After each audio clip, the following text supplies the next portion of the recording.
जय हिंद दोस्तों, रक्षित खन्ना के चैनल में आपका स्वागत है। दोस्तों, आज के इस वीडियो में मैं आपको 3 महत्वपूर्ण जानकारियां दूंगा। सबसे पहली जानकारी मैं आपको दूंगा, जिला सैनिक बोर्ड से मिला फॉर्म, सैनिक ने भेजा। जी हां दोस्तों, एक फॉर्म पूर्व सैनिक को दिया गया है जिला सैनिक बोर्ड की तरफ से। और दोस्तों, ये फॉर्म है 10,000 रुपए लेने का। एक पूर्व सैनिक है जिन्होंने मुझे ये फॉर्म भेजा कि सर आप इस फॉर्म को पढ़िए और समझाइए कि कैसे ये 10,000 रुपए लिए जाएंगे। दोस्तों, एक फॉर्म मैं आपको समझाऊंगा जिसमें लिखा है कि अगर आप ये फॉर्म भरकर कैंटीन में देते हैं तो आपको 10,000 रुपए दिए जाएंगे।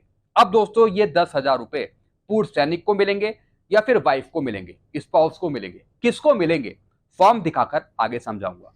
अगली जानकारी मैं आपको दूंगा, सेवानिवृत्त सरकारी कर्मचारियों के लिए खुशखबरी, पेंशनर्स के लिए खुशखबरी आ रही है कम्यूटेशन पे।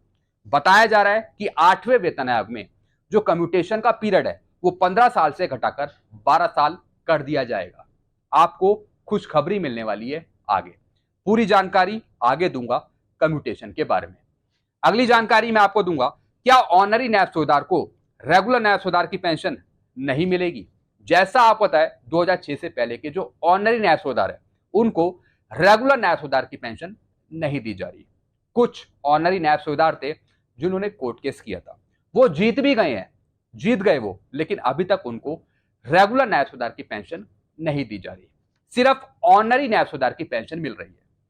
अब दोस्तों, एक खबर आ रही है जिसमें बताया जा रहा है कि 2006 से पहले के जो ऑनरी नायब सूबेदार है उनको रेगुलर नायब सूबेदार की पेंशन नहीं मिलेगी। कुछ कारण बताए कि क्यों नहीं मिलेगी, सारी जानकारी आगे दूंगा।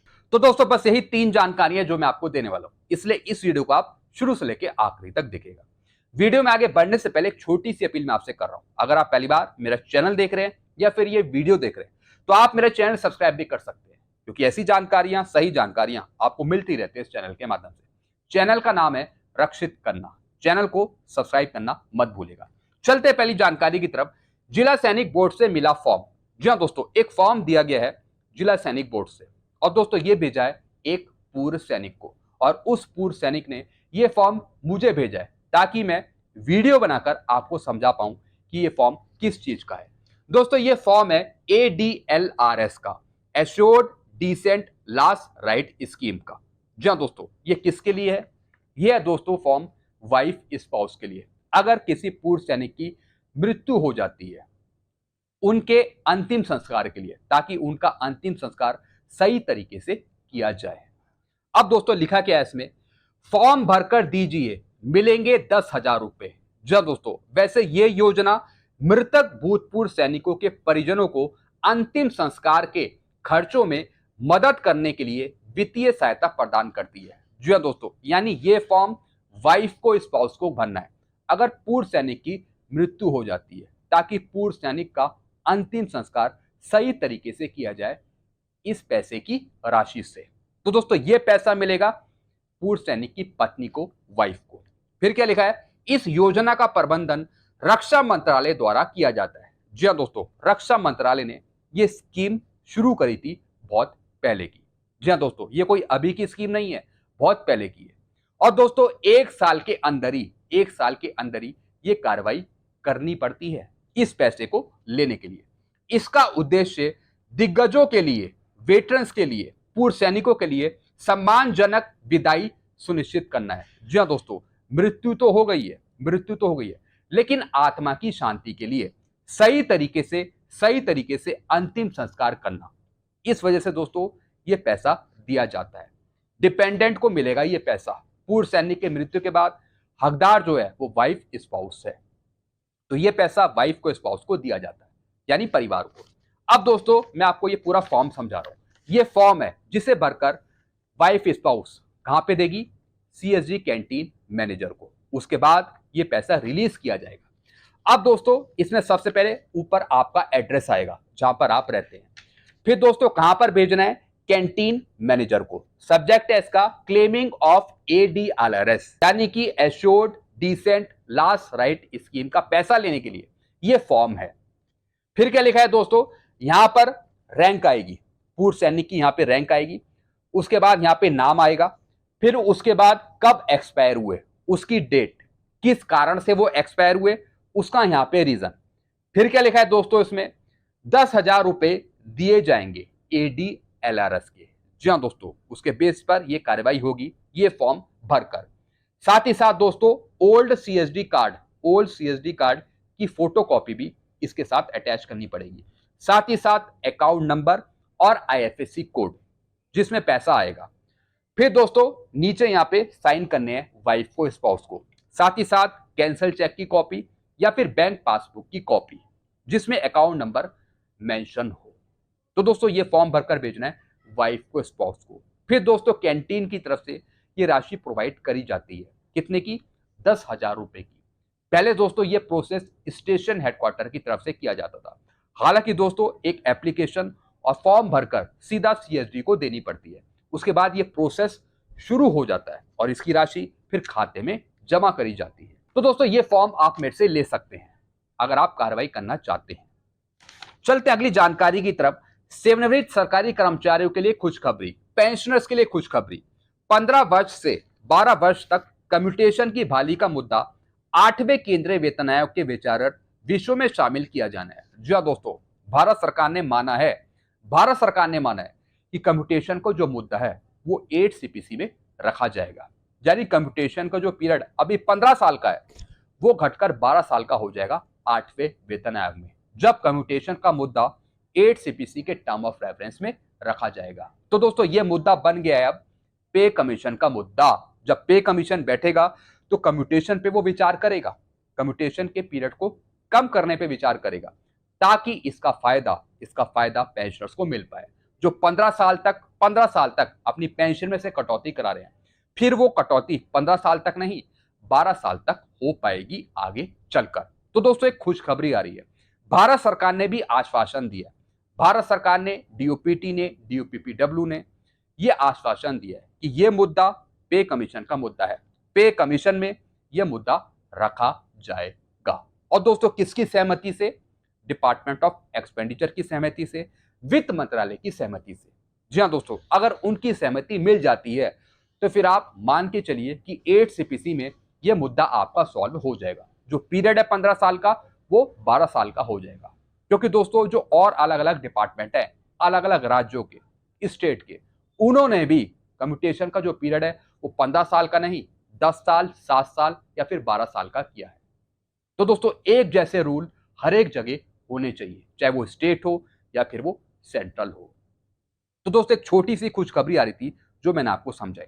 चलते हैं अगली जानकारी की तरफ। क्या ऑनरी नायब सूबेदार को रेगुलर नायब सूबेदार की पेंशन नहीं मिलेगी? जैसा आपको पता है अभी तक 2006 से पहले के जो ऑनरी नायब सूबेदार हैं उनको रेगुलर नायब सूबेदार की पेंशन नहीं दी जा रही।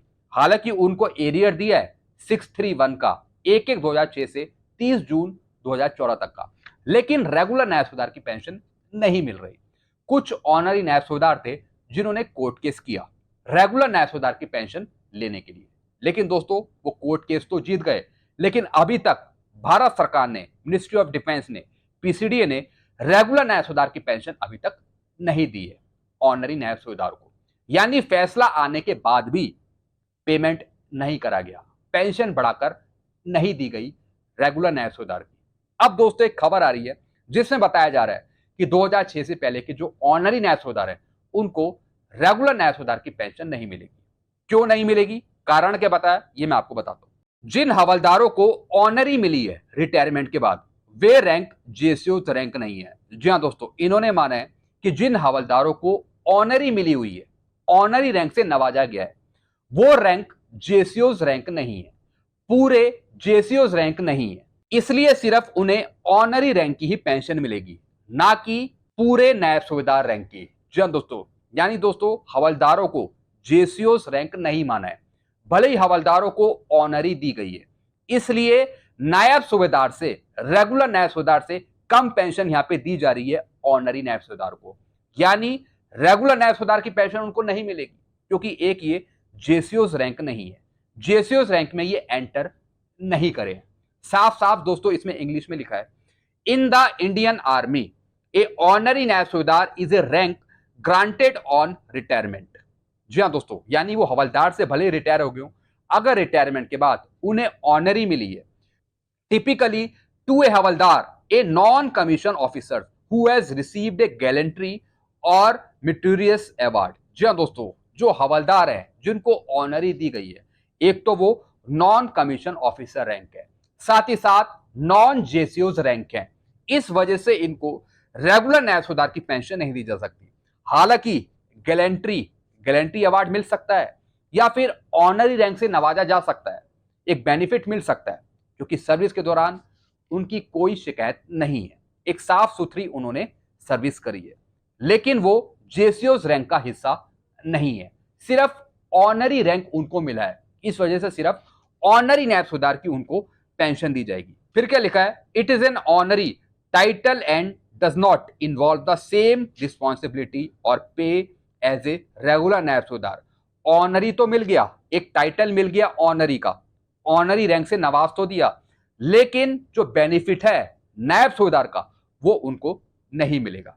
सिर्फ ऑनरी नायब सूबेदार की पेंशन मिलेगी, क्योंकि वो एक जेसीओस रैंक नहीं है, पूरी तरीके से वो नायब सूबेदार नहीं है। इस वजह से पूरी तरीके से नायब सूबेदार की पेंशन उनको नहीं मिलेगी, एक रेगुलर नायब सूबेदार की। क्योंकि दोस्तों एक ऑनरी नायब सूबेदार और एक नायब सूबेदार, रेगुलर नायब सूबेदार में बहुत बड़ा डिफरेंस है।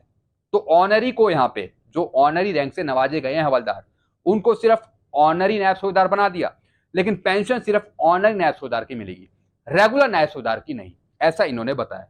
फिर क्या लिखा है, Naib Subedar is the lowest जेसीओस रैंक while the honorary नायब सूबेदार is a retired rank given as an honor। जी हाँ दोस्तों, सिर्फ ऑनर प्रदान करा है, एक उपाधि दी है हवलदारों को आफ्टर रिटायरमेंट, एक ऑनरी की। इसका मतलब ये नहीं कि उनको रेगुलर नायब सूबेदार की पेंशन मिल जाएगी, ऐसा बताया दोस्तों। अब दोस्तों मैं इस बात का खंडन करूंगा। जी हाँ दोस्तों, 2006 के बाद जो हवलदार आए हैं 24 साल के, उनको भी तो ऑनरी मिली है किसी ओकेजन के दिन आफ्टर रिटायरमेंट, जब उनको रेगुलर नायब सूबेदार की पेंशन दी जा सकती है एमएससीपी देकर, तो फिर 2006 से जो पहले आए हैं ऑनरी नायब सूबेदार, उनको क्यों नहीं दी जा सकती रेगुलर नायब सूबेदार की पेंशन। यहां पे ये मुद्दा उठा रहे हैं ऑनरी रैंक का। जी हाँ दोस्तों, इन्होंने मुद्दा उठाया कि हवलदारों को ऑनरी मिली है, सिर्फ वो ऑनरी नायब सूबेदार की पेंशन लेने के हकदार हैं, रेगुलर नायब सूबेदार की नहीं। मैं बात कर रहा हूं एमएससीपी की, एमएससीपी की मैं बात कर रहा हूं।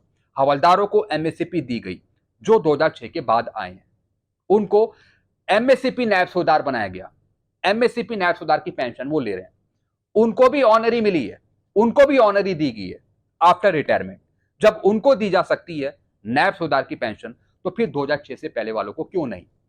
ऐसी 2006 के बाद आए ऑनरी नायब सूबेदार हैं जिनकी टोटल सर्विस 24 साल है, 24 साल है, उनको भी ऑनरी नायब सूबेदार एसीपी 1 दी जा रही है, यानी नायब सूबेदार की पेंशन जब उनको भी दी जा रही है, तो फिर 2006 से जो पहले आए हैं हवलदार जिनको ऑनरी मिली है, उनको रेगुलर नायब सूबेदार की पेंशन क्यों नहीं दी जा रही। यह भी सबसे बड़ा भेदभाव है। कोर्ट ने भी यह माना है कि रेगुलर नायब सूबेदार की पेंशन दी जाए। जी हाँ दोस्तों, कुछ मेरे पास जजमेंट है जिसमें साफ लिखा हुआ है कि 2006 से जो पहले आए हैं ऑनरी नायब सूबेदार, उनको रेगुलर नायब सूबेदार की पेंशन दी जाए। और ये केस कुछ पेंशनर्स के हैं। जब लिखा हुआ है कोर्ट ने, तो कुछ सोच समझ के तो लिखा होगा, तो फिर ऐसा जवाब क्यों, ऐसा जवाब क्यों, ये भेदभाव क्यों। अगर आप मेरी बात से एग्री करते हैं तो कमेंट जरूर करेगा। तो दोस्तों ये बहुत बड़ा भेदभाव है, 2006 से जो पहले आए हैं उनको नुकसान हो रहा है। तो दोस्तों ये आवाज मैंने उठाई है आपके हक में। तो दोस्तों बस यही जानकारियां थी जो मैं लेके आया था। आई होप सारी जानकारी आप अच्छे से समझ होंगी। वीडियो आपको अच्छा लगता है वीडियो को लाइक कर सकते हैं और चैनल को सब्सक्राइब करना मत भूलिएगा, क्योंकि ऐसी जानकारी अक्सर आपको मिलती रहती है इस चैनल के माध्यम से। Thank you so much.